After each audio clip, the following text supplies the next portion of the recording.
Assalamualaikum warahmatullahi wabarakatuh. Perkenalkan, nama saya Wahyu Ramadhani. Saya dari kelompok 3 dalam rangka menyelesaikan tugas untuk UAS mata kuliah Orkom. Saya bersama kelompok saya Alia Siti Raihani, Friska Dini, dan Wike Arianti. Kami akan menjelaskan mengenai sistem bus pada komputer. Jadi di sini saya akan menjelaskan mengenai apa itu sistem bus, bagaimana cara kerjanya, contoh-contoh sistem bus, dan bagaimana perkembangan sistem bus. Saya akan menjelaskan mengenai pengertian sistem bus.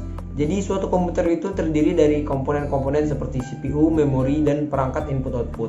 Nah, sedangkan untuk menghubungkan antara komponen-komponen ini dibutuhkan sistem bus untuk menjalankan tugasnya. Data atau program yang tersimpan di dalam memori dapat diakses dan dieksekusi CPU melalui perantara sistem bus. Begitu juga seperti monitor, kita bisa melihat hasil eksekusi CPU ke monitor itu melalui perantara sistem bus. Sistem komputer terdiri dari sejumlah bus yang berjalan yang menyediakan jalan antara dua buah komponen pada bermacam-macam tingkatan hierarki sistem komputer. Berikutnya yaitu struktur sistem bus. Sistem bus memiliki 3 struktur. Yang pertama ada saluran data, kedua saluran alamat, dan yang ketiga saluran kontrol. Jadi sebuah sistem bus itu memang pada dasarnya terdiri dari 50 hingga 100 saluran yang berlainan, tetapi dikelompokkan menjadi 3 itu. Dan juga ada satu lagi saluran, yaitu saluran daya, untuk memberikan kebutuhan daya bagi modul yang terhubung. Baik, yang pertama ada saluran data. Saluran data ini adalah saluran yang memberikan lintasan bagi perpindahan data antara dua modul sistem. Saluran ini biasanya terdiri dari 8, 16, atau 32 saluran. Lebar bus data merupakan faktor penting karena seperti ini, misalnya lebar bus datanya itu 8 bit dan instruksi yang akan diberikan itu besarnya sekitar 16 bit. Maka CPU memerlukan 2 kali proses agar instruksinya sampai. Berikutnya itu saluran alamat. Jadi saluran alamat ini adalah yang menentukan dari mana sumber atau tujuan suatu data. Misalnya CPU akan membaca Word data dari memori, maka CPU perlu menuliskan alamat Word itu pada saluran alamat.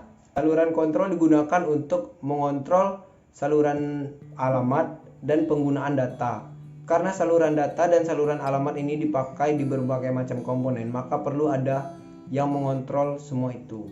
Umumnya saluran kontrol meliputi memory write, memory read, input output write, input output read, transfer ACK, bus request, bus grant, interrupt request, interrupt ACK, clock, dan reset. Keunggulan dari bus ISA ini yaitu dia tetap mempertahankan kompatibilitas dengan mesin-mesin dan kartu-kartu yang ada. Berikutnya ada bus PCI. PCI itu sendiri adalah singkatan dari Peripheral Component Interconnect. Bus PCI adalah bus yang tidak tergantung prosesor dan berfungsi sebagai bus mezzanine atau bus peripheral. Standar PCI adalah 64 saluran data pada kecepatan 33 MHz. Keunggulan dari PCI ini yaitu tidak hanya pada kecepatannya yang cepat, tapi juga harganya yang murah dengan keping yang sedikit. Tentunya ada bus USB. Perangkat peripheral tidak efektif apabila dipasang dengan bus kecepatan tinggi seperti PCI, karena banyak peralatan-peralatan yang memiliki kecepatan rendah seperti keyboard dan mouse, sehingga dibuatlah Universal Standard Bus atau USB. Berikutnya ada bus P1394 atau FreeWire. Semakin pesatnya kebutuhan akan bus input-output yang berkecepatan tinggi, maka bus PCI dan SCSI tidak dapat mencukupi kebutuhan saat ini. Maka dibentuklah bus dengan performance yang sangat tinggi dikenal dengan FreeWire. FreeWire atau P1394 ini memiliki kelebihan dibandingkan dengan interface input-output lainnya, yaitu sangat cepat, murah, dan mudah untuk diimplementasikan. Pada kenyataannya, P1394 tidak hanya populer pada sistem komputer, namun juga pada elektronik seperti pada kamera digital, VCR, dan televisi. Berikutnya saya akan menjelaskan tentang Omnibus atau PDP-8. Omnibus merupakan sistem bus yang diciptakan pada tahun 1964. Semua komponen yang menggunakan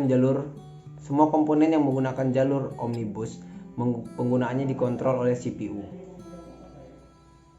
Unibus atau PDP-11.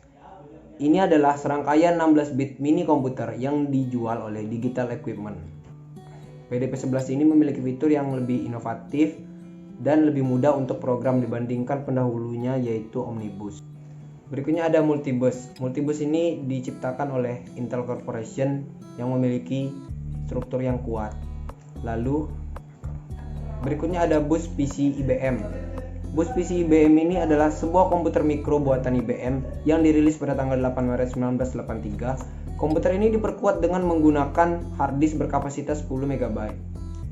Berikutnya ada bus ISA. Bus ISA ini adalah sebuah arsitektur bus dengan bus data sebesar 8 bit yang diperkenalkan dalam IBM PC 5150 pada tanggal 12 Agustus 1981. Bus ISA diperbarui dengan menambahkan bus data selebar 16 bit. Berikutnya ada perkembangan dari bus ISA yaitu bus AISA. Bus AISA pada dasarnya adalah evolusi dari bus ISA yang memiliki saluran data selebar 32 bit. Berikutnya ada microchannel atau PS-2. Arsitektur microchannel adalah 16 atau 32 bit paralel bus komputer. Ada bus PCI. PCI atau Peripheral Component Interconnect adalah bus yang didesain untuk menangani beberapa perangkat keras. PCI juga memiliki bandwidth yang tinggi yang populer.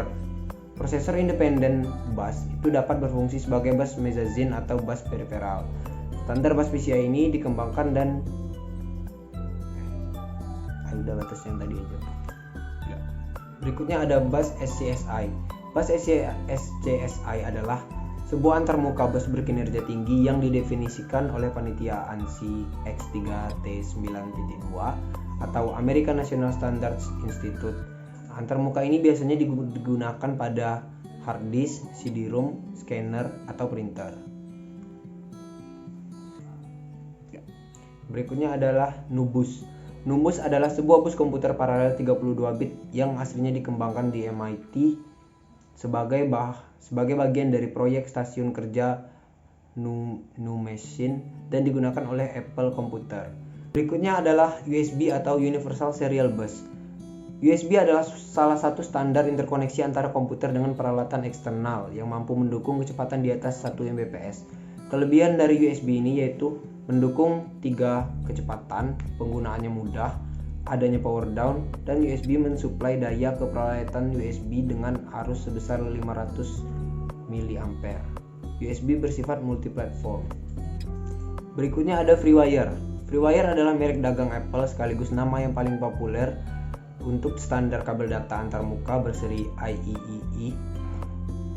FreeWire ini memiliki kecepatan yang sangat cepat, yaitu pada rata-rata 400 megabit per detik. FreeWire diklaim sebagai saluran penghantar data yang paling cepat dan stabil di antara saluran seperti USB. Berikutnya ada VME Bus. VME Bus adalah bus komputer standar. Awalnya dikembangkan untuk Motorola 68000 CPU, tetapi kemudian banyak digunakan untuk banyak aplikasi.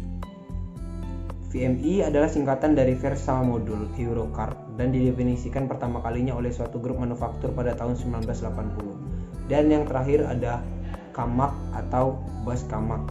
CAMAC sendiri adalah singkatan dari Computer Automated Measurement and Control, yaitu digunakan dalam ilmu nuklir dan fisika partikel eksperimen dan industri.